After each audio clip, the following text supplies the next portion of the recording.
پیامبر نازنین گفته است که اگر همین علم غیب در پیش من میشی هر آینه 5 نفر پیشکی میگفتم که اینو جنت دن. مقصد علم غیب یک علمی هست که مال خدا هست.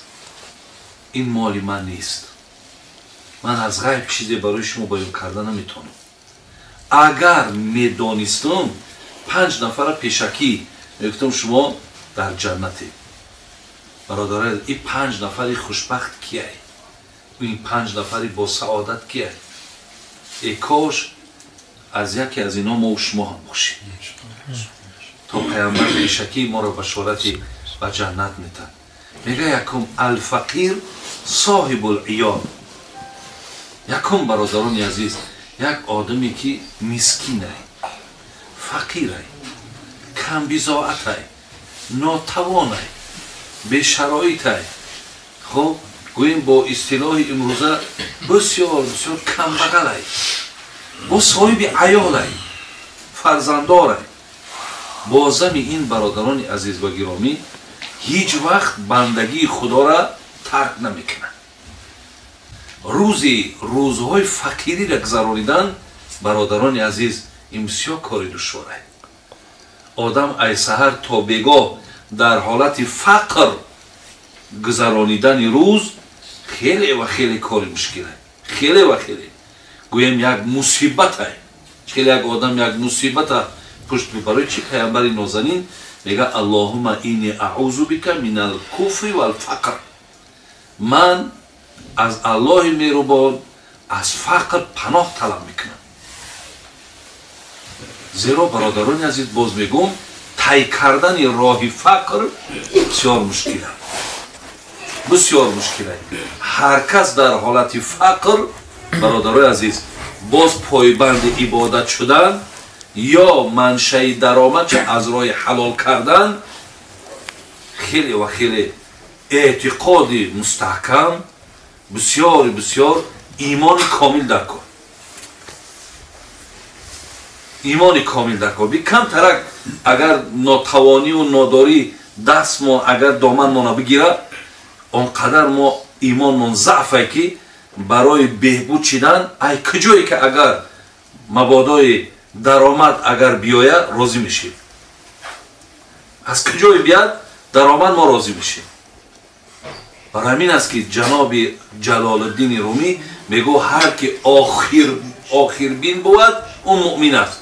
کسی دایم در ذهنش در یادش آخرت هست. دایم آخرتم چی میشود؟ خب قیامتم چی میشود؟ نامه اعمالم چی میشود؟ سوال جواب ما مقصد چی میشود؟ میگه هر کس در دایم در فکر آخرت باشد اون مؤمن است.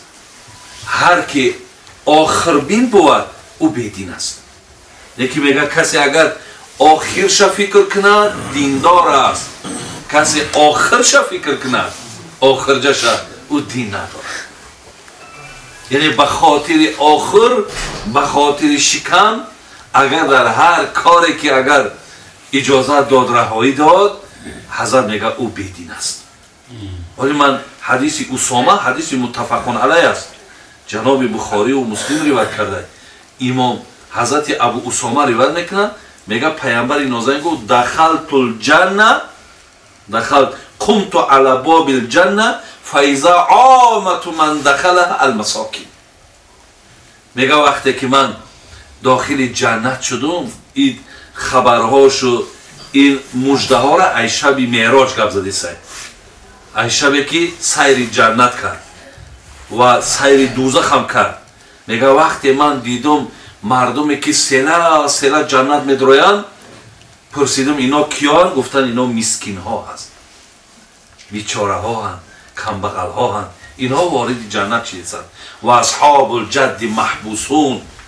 لیکن دیدم که آدم های غنی و با دولت یک جا حبس شده بودند. اونها را باید اونها را سوال و جواب کرد.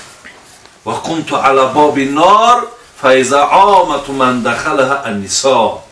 باز برادر عزیز بندگی خدا را میکنند، هیچ وقت از راه حرام نمیخواهد که یگان برده نان وارد خانه شود.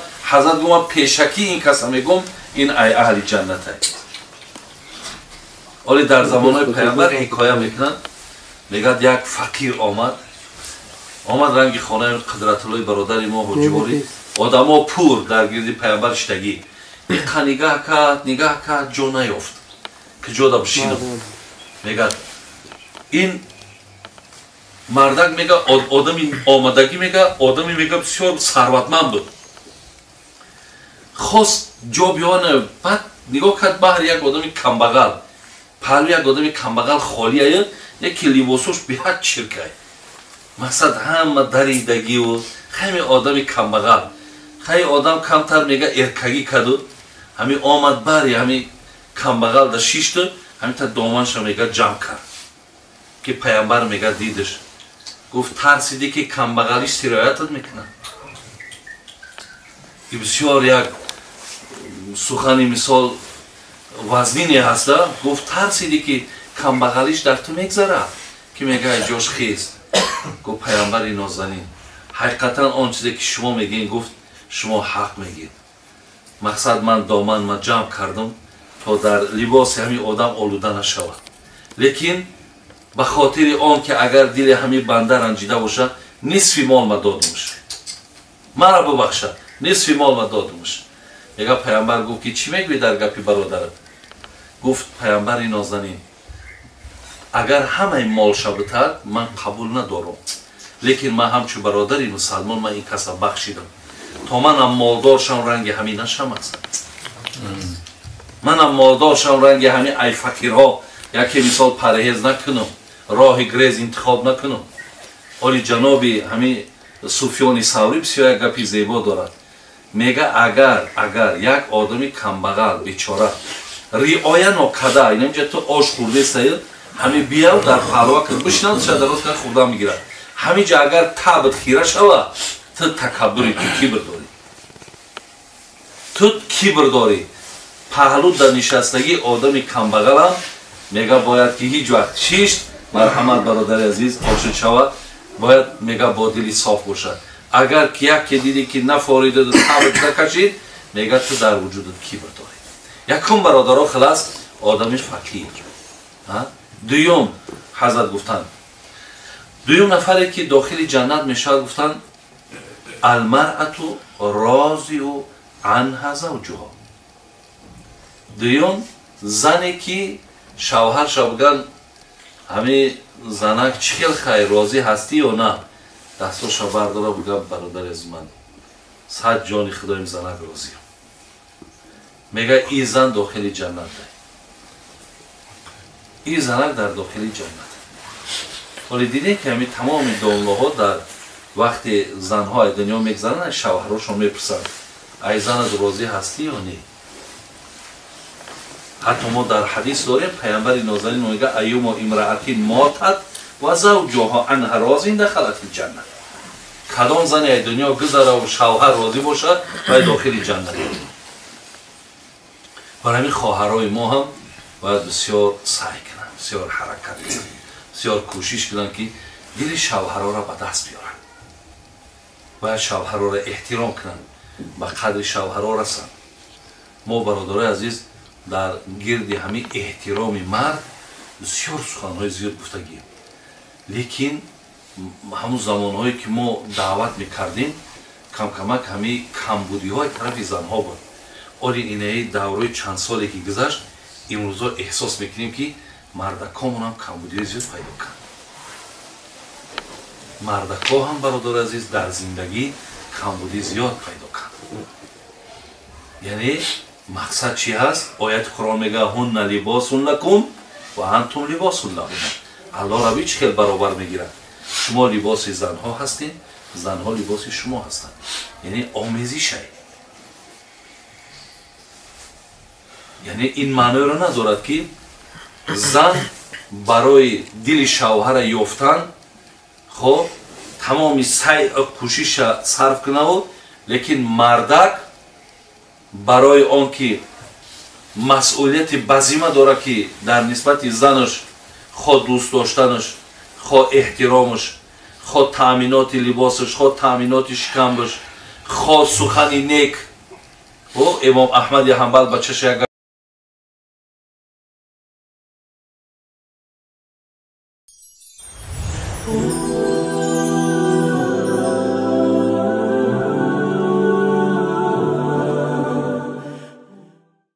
أعوذ بالله من الشيطان الرجيم. بسم الله الرحمن الرحيم. لا يستوي أصحاب النار وأصحاب الجنة. أصحاب الجنة هم الفائزون. لو أنزلنا هذا القرآن على جبل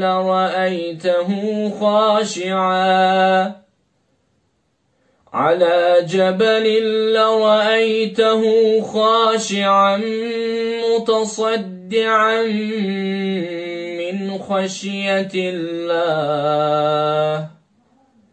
وتلك الأمثال نضربها للناس لعلهم يتفكرون. صدق الله العظيم.